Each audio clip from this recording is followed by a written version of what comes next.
I can tell you what I think is going on to the degree that you can reduce it to something quickly explicable. I think Iran is desperate because of the tenuous hold on power that the mullahs now have in Iran, given their own citizens' rebellion. I think they see the Abraham Accords, which were the most significant step forward towards peace in the Middle East for like 75 years. They see the Abraham Accords as an existential threat. This is a last-ditch attempt by the Iranian mullahs to use the Islam against Jews story to prop up their own dismal reign.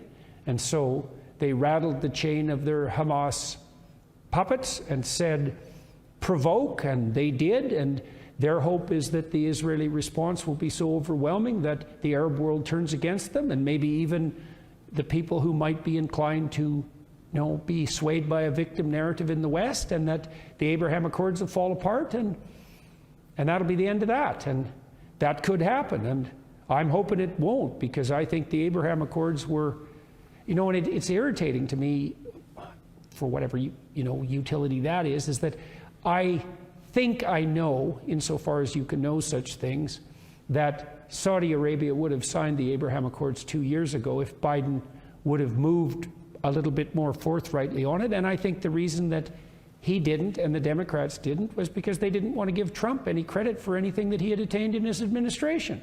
And I think all of that is appalling.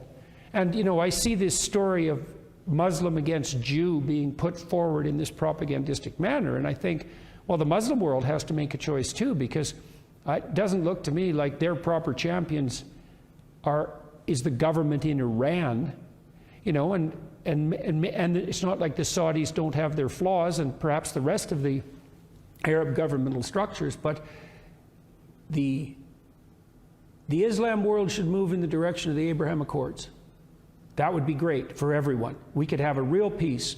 We could have something approximating a union of the Abrahamic people, and I think the accord was named extraordinarily well. Or we could have what we've had for the last 75 years with the Palestinians as perpetual cannon fodder, at the beck and call of those for whom having them be cannon fodder is useful.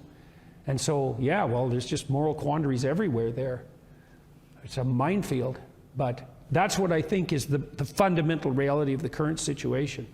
It's a propaganda war, and there's a lot at stake.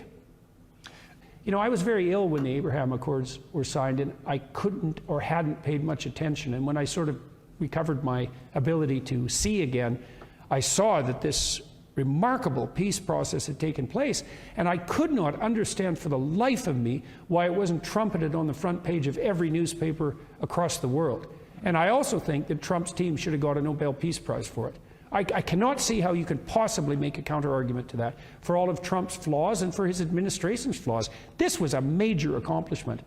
And yet, and I know the Saudis were behind it. They didn't sign it, but it wouldn't have gone forward without their nod and wink. And I believe, that if Biden would have taken the opportunity and been a bit magnanimous in his response to Trump, which he could have been, instead of thinking of him as Satan himself, that he could have enticed the Saudis into a peace accord. And we wouldn't be in this damn situation now. And now we're playing it out the hard way, because the Iranians could win the propaganda war, and they've got, God only knows how many agents they have in the West, promoting the kind of social upheaval that we've seen on the streets in the last few weeks. And so the narrative could go either way. But I'm rooting hard for the Abraham Accords signees, and I hope they have the courage of their convictions, and I hope they can see that their way forward is the most appropriate way forward for the good of the Muslim world. Or what, are we going to stay in some 14th century conflict between the fundamentalist Muslim world and the Jews? Jesus, that sounds, we've had enough of that, haven't we? You'd think. And that doesn't mean I know what Israel should do, because I wish I had that wisdom. But what I would like to see happen, in the best of all possible worlds perhaps, would be for the signees of the Abraham Accords to say to Israel, privately first, we're not budging. And then maybe And then maybe to take a foray into the public and say that, it would be lovely to see Saudi Arabia come out and say, you know, we're going to continue the Abraham Peace Accord process. And then Israel could say, well, if the Abraham Accord holds and we have the probability of expanding it, we can take the risk of not being so devastating in our response to Hamas, and they could back off, but because there'd be a counter victory in it for them.